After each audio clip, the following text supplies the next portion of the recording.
Welcome to Grit Gravitas with Anne and Annie, bringing you savvy, spirited stories of success.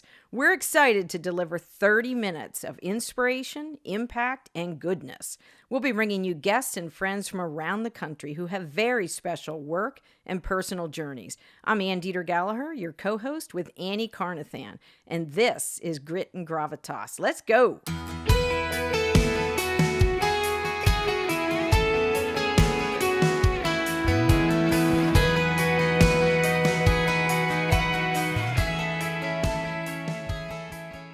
Anne Carnathan, we are back in the studio. Better than ever. We always do these on Fridays. I think that's in our DGG world, it's Home Run Friday. Our world headquarters in Camp Hill, Pennsylvania. Yes. So we're in the Northeast, duh. But I could do without 32 degrees at the end of April. I'm just going to be perfectly honest. I just came in from Nashville last night, so it was only a tinge warmer. They were having a little bit of a cold snap as well. So we want to thank, speaking of Nashville, the uber talented Ben Gallaher for our son custom number 3 soundtrack. Yes. Your baby. Yes. So we're appreciative of that. And today is we are taping episode 13. That is super exciting. Well, I say 13 with all the passion of a positive number 13. Lucky 13. Let's not go unlucky, right? So most podcasts, 80% plus of podcasts, and they don't make it to 10. Okay. Well, we never thought we were the norm. No. And so far, we're that's not lacking in very self-confidence for we this need show. people to talk to us. Yes. This is solely done with you and I with the intent of helping women in business. Right. And to better serve our tribe and our audience and the men in it, for sure. How can we help you? What can we do? We like to say shorten your learning curve. You and I combined 60 years in business, maybe longer. And there are things we will talk about, guests we have on, experiences we share that will shorten the learning curves of young men and women who are listening. And we hope that can change their trajectory. And we have to be brave. We have to be courageous. We have to be confident to be able to be authentic and vulnerable. So 2 women are going to sit here and share with you, warts and all, what it means to be us and what it means to be moms and wives and leaders and how difficult that is to thine own self be true. It's not easy. And day in and day out, we're challenged, but we want to do that for you if you're listening. So for episode 13 is a little bit of a segue. We like to think that each episode stands on its own, and it does. Episode 12 was about honesty and finding your voice and sharing your honest opinions, whether that's in the workplace, in your volunteer efforts, and maybe even more especially at home. So episode 13, we're going to talk about something that we can both relate to, and we bring a little bit different perspective, is families in business. So by that, I mean, zing! This umbrella, we'll talk a little bit about family members I have hired and are in my employ. Could be family members that you're hiring their services as vendors. You came in as an executive in a family-founded business. And so you have an entirely different set of dynamics at Universal than I do at Deeter Gallaher Group. But I've had several family members employed. So we'll talk about, some of the realities of that. What are the pluses and minuses and how that has worked for us? Sound good? It does. It sounds like a whoosh. Where do I begin? And I think, I came in as someone who, I knew them, right? On the broadcast side, I had worked with Universal, and more importantly, I really admired them. And when I looked out and thought, who would I like to move to and maybe sell for, it was just that. It was like, could I do this? So never in a million years, and I've said this, would I have ever thought I would be sitting here as the president and the CEO of this company. And really the sense was, again, midway through my career, I just bet on myself. And basically sold, the owners on coming there. And I got the bare minimum, 2/3 decrease in salary just to try it, just to be able to say, I'm going to pay you back this in a draw, and then let's go to the go-go days. And so that's really that beginning family. So they had the ability to go, sure, right? We know you, we respect you. Then you get there. From corporate America Yes. to independent, and really this juggernaut that by design no one knew about. Yeah, I know that. Right. And so my personal board of directors at that point go, wait a minute, you're going to do what? You're going to go where? Okay, honey, I've never heard of that, right? Yeah. So in our situation, in the early days of Deeter Gallaher Group, I hired my oldest son right out of Penn State, Joshua, who has since offloaded himself, which was a great thing and a good step for him. Into a very successful business. Yes. And I would say he was successful sooner because of what he learned here at Deeter Gallaher Group and the branding and the marketing. He came to me with a marketing degree from Penn State. It was an easy fit. I knew that this was not a long-term thing, but it was good for me and it was good for him to start. Mr. Right now instead of Mr. Yes. Right. And there are benefits. And I have hired my nephew, and now that I say this out loud, I'm probably an incubator. That's what I am. Your little chick eggs that hatch. Yeah, business incubator. Hired my nephew, who was phenomenal, and he went on to continue his own business that he had started in college. Very, very successful. And I currently have in my employ my daughter-in-law. So that's a little twist of a dynamic. But let me first talk about the extraordinary advantages of that, in my opinion. For me, first and foremost, was a trust factor. If you're hiring family, there's nobody on the face of the earth that you should trust more with your intellectual property, with your brand, with your reputation. These are people, when you say you bet on yourself, I absolutely bet on myself, but these are people that I knew would bet on me. They have my last name, or they're related to me somehow. Now, that being said, I would never hire them if they weren't qualified.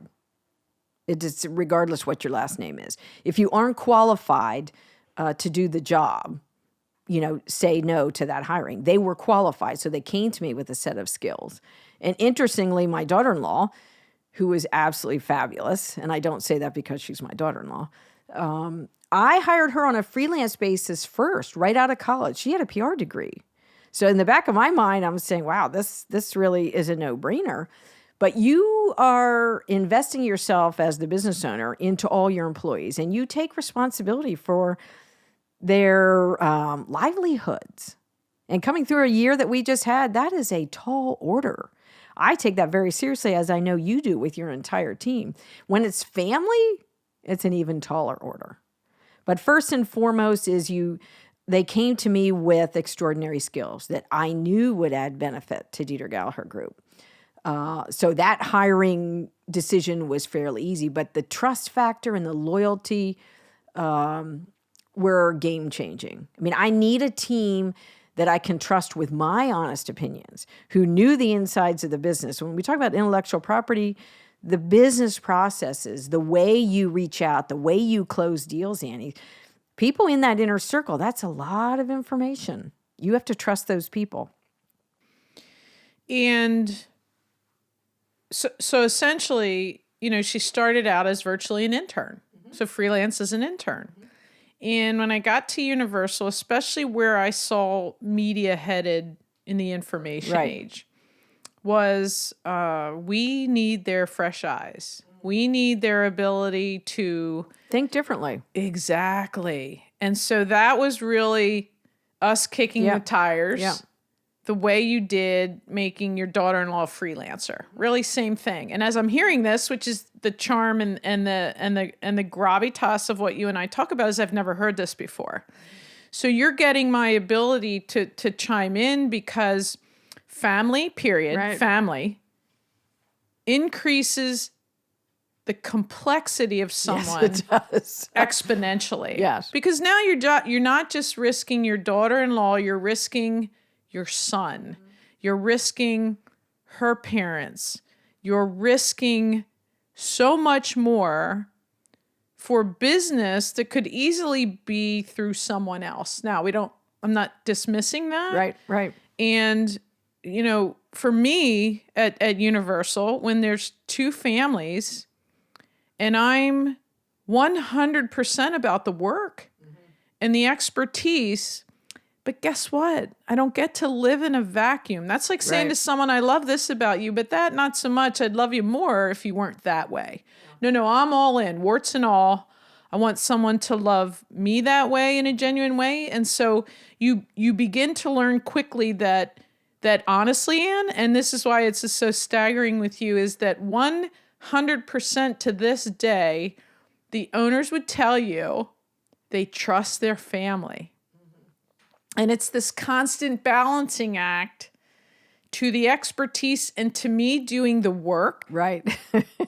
I don't care who they are. And I just know we're at risk or we're not at risk. They have to be good enough to work at Universal Media. And so, but Annie, we have to balance that. And are partners honestly going to look as objectively at their family, growing a career and doing the work? No, they're human beings. There's people I would do anything for, and then there's my son. Right. There's my husband. There's my in-laws and my family. That takes it next level. And until or unless I was going to understand that, acknowledge that, but that is the key, if I had to speak for the owners, is 100% the trust they have in their family. And there's one thing I'm never, ever going to be, is their family. And so have I grown to that trust? Right? I think absolutely you have, but your ability to see things differently in that dynamic is why you're bursting out in growth.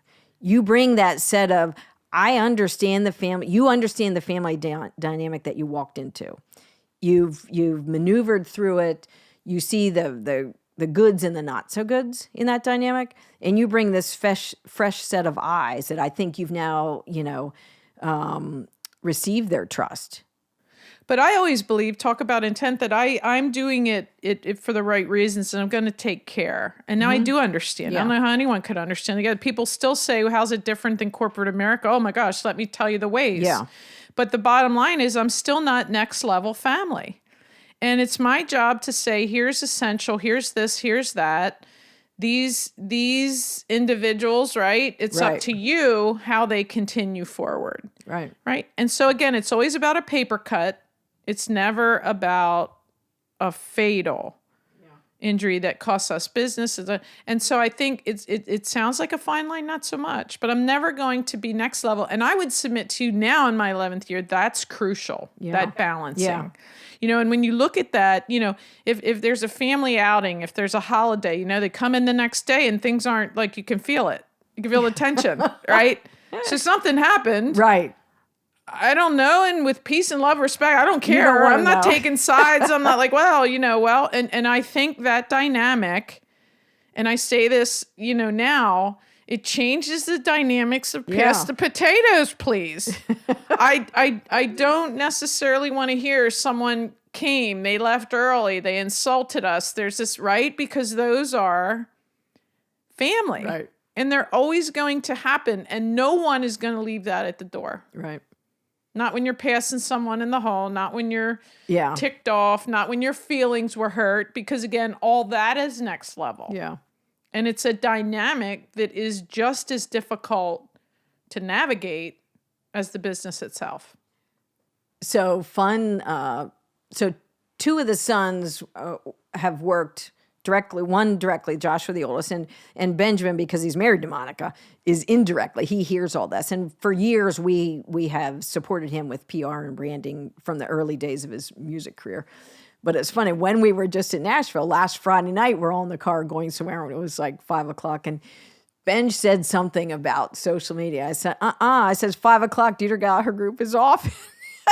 And his head snapped around like, no, you're never off. And I just started laughing because I was saying that tongue in cheek, but I did mean it. I said, I'm not talking social media right now. It's 5 o'clock. We're in Nashville. We're, here as half of our family. We're going to go, have a great night. And my oldest son, Joshua, would always challenge me. Talk about honest. Being my son did not prevent him from being honest at all. And I think was surprising or maybe a positive for my other employee, Marissa, to see, she's like you, she's seeing this dynamic in the early days of starting out.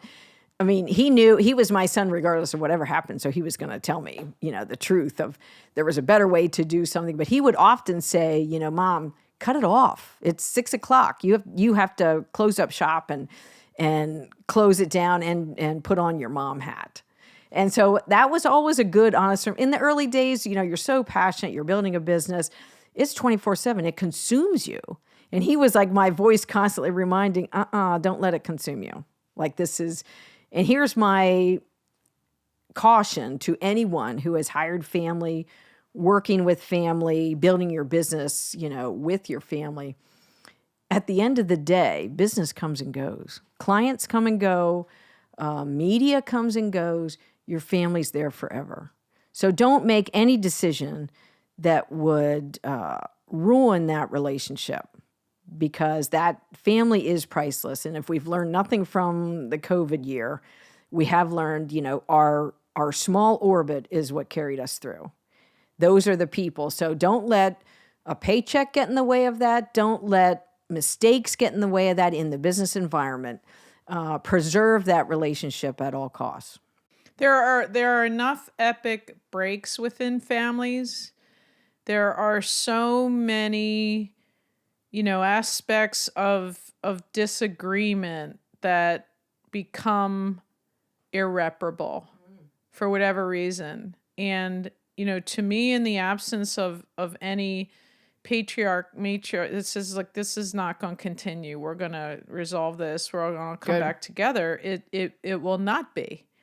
And the bottom line of families is that there is a 24/7 aspect to me, because again, it is what I do, but it's who I am. And again, the blessing and the curse, if I didn't care as much as I did, I know it's not my company. Right. But it might as well be for how I feel about it. Sure. And my husband is in the same business, does what I do, and it's just relentless.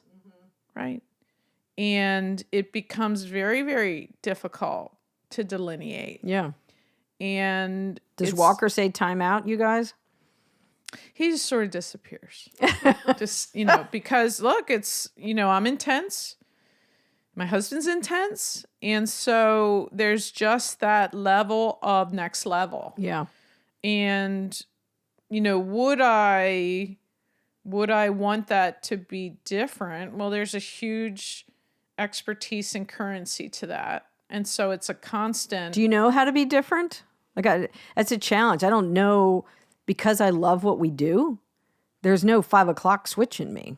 Well, there can't be with your partners either. And now, with retailers across the country, including in Los Angeles, look, the 3-hour time frame doesn't matter to them. And the point is, if we don't want to be working at 9 at night, working at midnight, and social media, there can be something wrong that runs on the weekend. I mean, if we, I say our digital people are MDs, right? They're on call on the weekend. That's a good one. Because no one cares about our life. Right. They care that they're not running copy that should have ended a week ago. Yeah. It doesn't matter whose fault it is. Right. And part of building out that internal part of our digital capability, a great expense to us.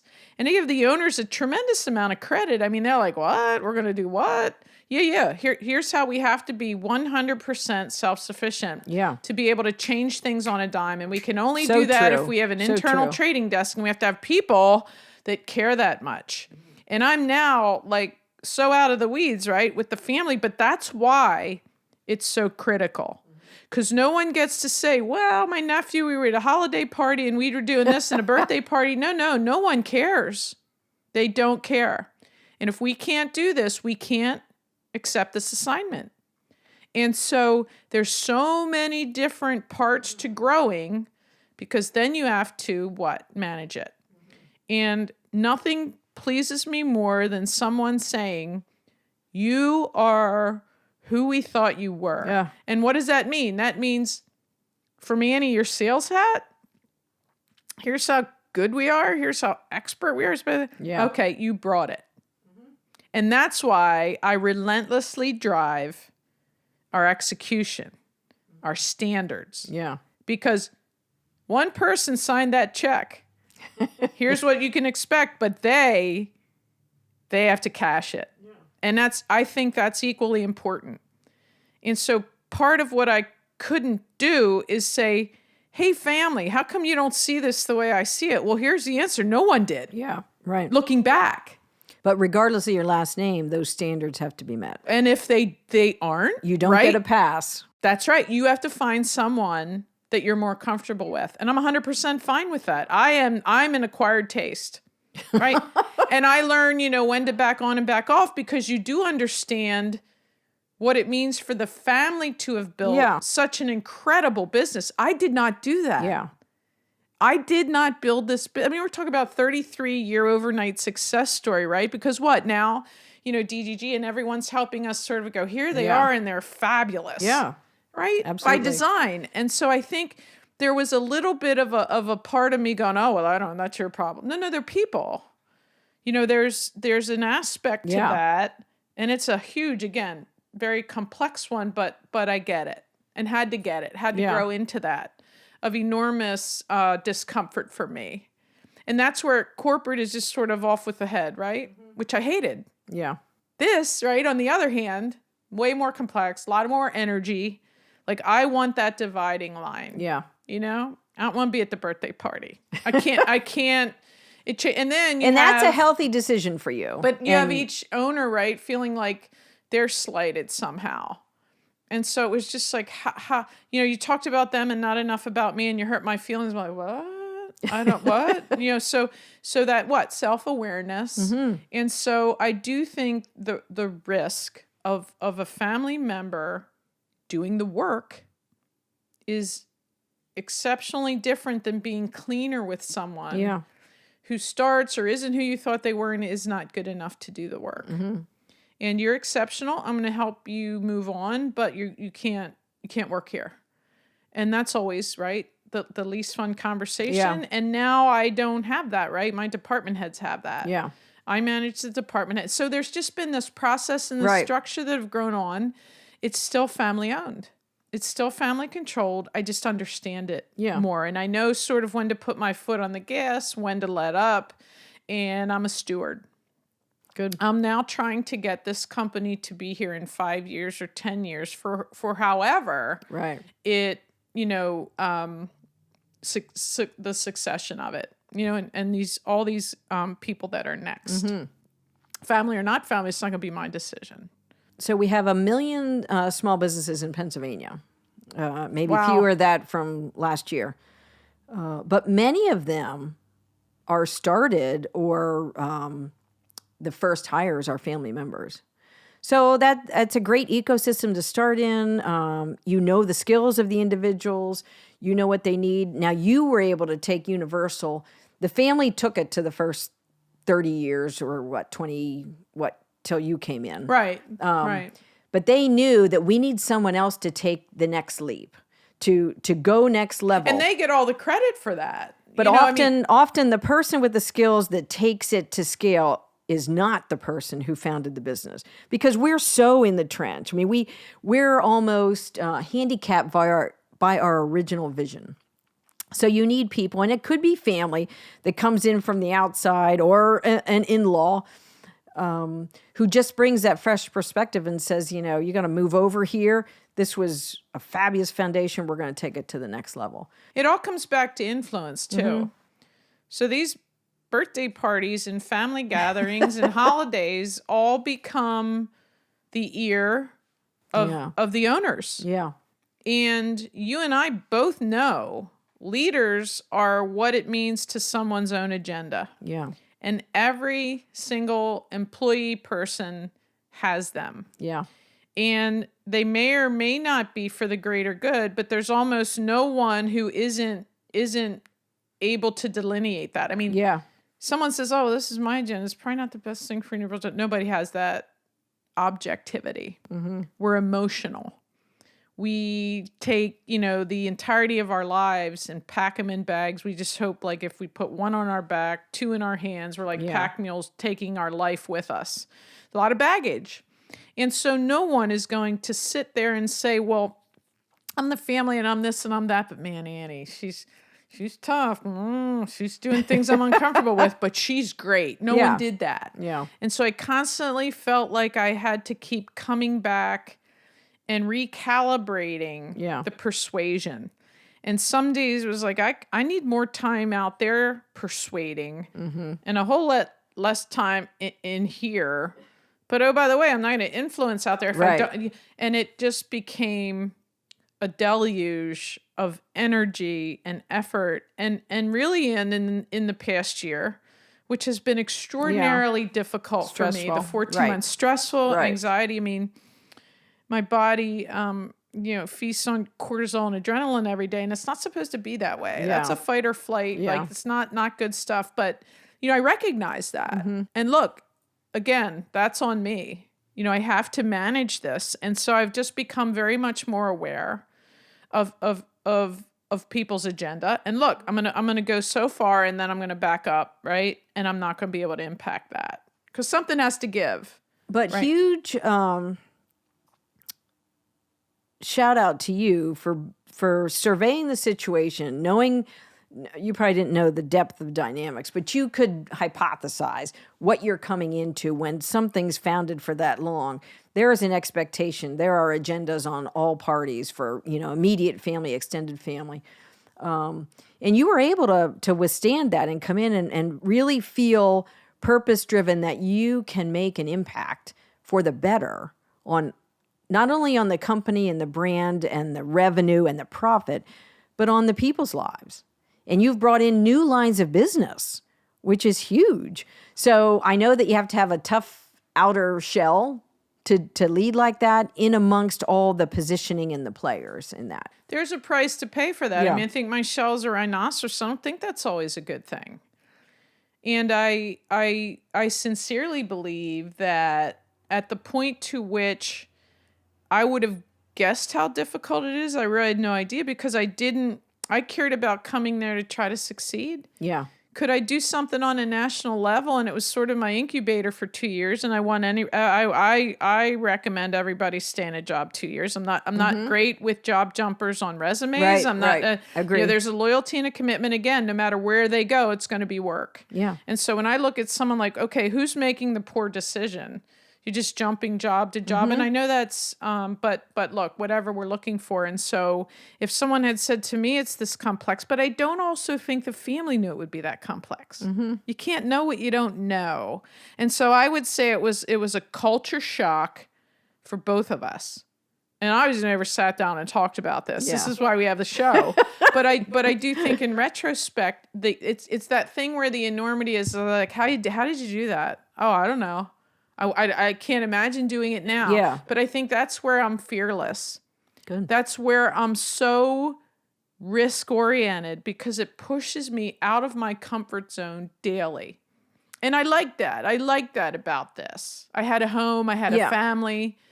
And I've never felt that. I think the pandemic has, one of the positives, has caused a lot of people to say yes to opportunities they might not have considered beforehand. 100%. So it's interesting, you looking back, we're like, oh my word, what did I get into? I don't know how I did that. I don't know how we got here. But you did it, and you were more than capable to lead through that. And, shout out to Don for choosing you and making sure that you were the right person for the job. And it's a rough dynamic for the entire family, no doubt. As uncomfortable for him, and I'm now speaking for him, which, Don, you don't need to do that ever. A huge alpha male, but this is a guy that had every single person in his family, even people that didn't work there, chiming in influence about me. Yeah. And we all know there's nothing worse. It's as fake as social media, right? Like, here's who I want you to think I am, but that's not who I am at all. And the frustration of that would be hearing him talk to me, realizing there's no way on earth this couldn't have come to him from there. I mean, I'm a good, smart girl, right? And I'm EQ off the charts, and I'm people. So I knew exactly who told him that. I knew exactly what the agenda was, but you can't get defensive. You just talk through it. And look, ultimately you have to decide, here's where I think we're at risk. Right. I'm like, when did I become an attorney? All balanced, right? So we're already at the end of the show. What's our business vitamin, Anne? I think I'm going to give my 2 cents. When you have family working with you or for you or alongside you, have a very short memory. Do not carry work challenges or hurts or conversations you overheard out into the family realm. It's not positive. It's not helpful. It doesn't matter if you were right or wrong. My advice would be to have a very short memory. Hire family by all means if you trust them, and it was my biggest business advantage. It still is, and support them. But at the end of the day, leave the work at the workplace. Family's priceless. It's really our biggest investment. 100%. And the family breaks organically are heartbreaking. Yeah. And at some point it becomes the norm. And you're not able or willing to go back and fix it. Yeah. And it's epically sad. And to me, business escalates that. But I couldn't agree more. And again, I'm communication overly communicate. But if two people don't want that to be resolved, it won't be. And so that's easier said than done. And to me, I think it comes back to the work and make sure every day it's being judged against that. Right. And could this be fatal because we just have the wrong person there or someone who isn't quite good enough? Right. So wrapping up episode 13, that just flew by. Always does. Family for the win. Both of us have a lot of experiences, but at the end of the day, family for the win. Have a high gear day, Anne Carnathan. Same to you, Anne Gallagher. Have a great weekend. Thanks for listening. It's our desire that these stories will bring energy, ideas, and fresh thinking that you can use today. Subscribe to our podcast and follow us on Instagram, and have a high gear day.